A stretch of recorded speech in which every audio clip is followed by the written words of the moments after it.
Ever wondered why some people make a fortune in Forex trading while others seem to lose it all? It's not about luck or having a crystal ball. It's about understanding the game. Today, we're going to break down exactly how you make or lose money in the Forex market, step by step.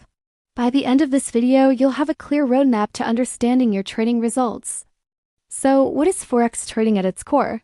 It's simply the act of buying one currency while simultaneously selling another. You're speculating on the future direction of a currency pair. For example, if you believe the euro will strengthen against the US dollar, you buy the EUR-USD pair. If your prediction is right and the euro's value goes up, you can sell it back for a profit. If it goes down, you face a loss. It's a global marketplace where exchange rates fluctuate constantly, creating opportunities for traders. Now let's talk about the pip. This is a term you'll hear all the time. A pip, which stands for percentage in point, is the smallest price change an exchange rate can make. For most currency pairs, it's the fourth decimal place. For instance, if the EUR-USD moves from 1.0850 to 1.0851, that's a 1 pip move. So how does this translate to money? That depends on your trade size. A 1 pip move on a small trade might be worth 10 cents, but on a large trade, it could be worth $10 or more. Pips are how we measure our profits and losses. This brings us to lot sizes. A lot in Forex trading refers to the size of your trade. A standard lot is 100,000 units of the base currency. Trading a standard lot means a 1 pip move is typically worth about $10. That sounds great, but it also means the risk is higher. For beginners, this is usually too large. That's why we have mini lots, which are 10,000 units, where a pip is worth about $1. And even smaller, we have micro lots at 1,000 units, where a pip is worth about 10 cents.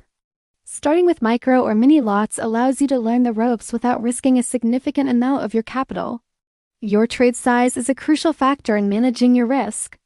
And speaking of risk, this might be the most important rule in all of trading. Never risk more than 1 to 2% of your trading account on a single trade. Let me say that again, 1 to 2%. If you have a $1,000 account, your maximum risk per trade should be $10 to $20. Why? Because you will have losing trades. Everyone does. The goal isn't to win every single time. The goal is to make sure your wins are bigger than your losses and that no single loss can wipe you out. This rule keeps you in the game long enough to become profitable. It's your financial survival guide. Now let's discuss leverage. Leverage is like a double-edged sword. It allows you to control a large position with a small amount of capital. For example, with 100 to 1 leverage, you can control a $100,000 position with just $1,000 from your account. This can amplify your profits dramatically. A small price move in your favor can result in a huge gain. And this is a big but, it amplifies your losses just as quickly. A small move against you can wipe out your entire account. Many new traders get mesmerized by the potential for huge profits and forget about the equal potential for huge losses. Use leverage wisely and with extreme caution. It's a tool, not a get-rich-quick scheme. Another key concept to understand is the spread. The spread is the difference between the bid price, the price you can sell a currency at, and the ask price, the price you can buy it at. This is essentially the broker's commission for facilitating the trade. When you open a trade, you immediately start with a small loss equal to the size of the spread. So the price needs to move in your favor by at least the spread amount for you to break even. Brokers with tighter or smaller spreads are generally more favorable for traders, as it reduces your cost of trading. Always be aware of the spread before you enter a position. Let's put this all together with a real-life example. Imagine you're looking at the GBP-USD pair, the British pound versus the US dollar. Your analysis suggests the pound is likely to strengthen. The current price is 1.2550. You decide to buy one mini lot, which is 10,000 units. Since it's a mini lot, each pip is worth about $1. You believe the price will go up to 1.2600. That's a 50 pip move. If your prediction is correct, that 50 pip profit would translate to roughly $50. You've analyzed the market, determined your trade size, and calculated your potential profit. This is the thought process of a trader. But what if the trade goes against you? This is where your stop loss comes in. A stop loss is an automatic order you place with your broker to close your trade if it reaches a certain loss level. It's your safety net.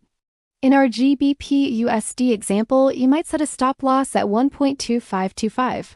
This means if the price drops 25 pips against you, Your trade automatically closes, limiting your loss to about $25. Using a stop loss on every single trade is non-negotiable. It takes the emotion out of the decision and protects your capital from catastrophic losses. Never trade without a stop loss. Beyond the numbers and charts, trading is a massive psychological game. The two biggest enemies of a trader are fear and greed. Fear can cause you to close winning trades too early or hesitate to enter a good setup. Greed can make you hold on to a winning trade for too long, only to watch it turn into a loser, or it can tempt you to risk too much on one trade.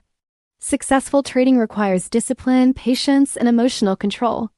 You need to follow your trading plan even when it's uncomfortable. Your mindset is just as important as your strategy. So how do you develop that discipline? By keeping a trading journal. A trading journal is where you record every single trade you take. You note the currency pair, the entry and exit price, the reason you took the trade, the outcome, and how you felt. It might seem tedious, but it is one of the most powerful tools for improvement. By reviewing your journal, you can identify patterns in your trading, both good and bad. You can see what strategies are working and what mistakes you keep repeating. This process of self-analysis is what turns an amateur into a professional. It's how you achieve consistency. Finally, let's touch on the magic of compounding. Compounding is the process of reinvesting your profits to generate even more profits. Albert Einstein supposedly called it the eighth wonder of the world. In trading, it means as your account grows, your position sizes can also grow. If you start with $1,000 and consistently make 5% a month, it won't feel like much at first. But over time, that growth becomes exponential. That small account can grow into a substantial sum. The key is consistency. Small, steady gains over a long period can lead to life-changing results. In conclusion, understanding how profit and loss work in Forex is the first step toward becoming a successful trader. It's not about gambling or chasing lottery ticket wins. It's about having a solid strategy, managing your risk diligently, controlling your emotions, and continuously learning from your experiences. From pips and lot sizes to risk management and trading psychology, each piece of the puzzle is crucial. Build your knowledge, practice with discipline, and treat trading like a business.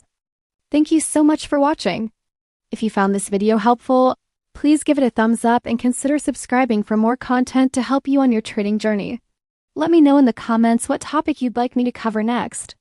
Trade safe and see you in the next video.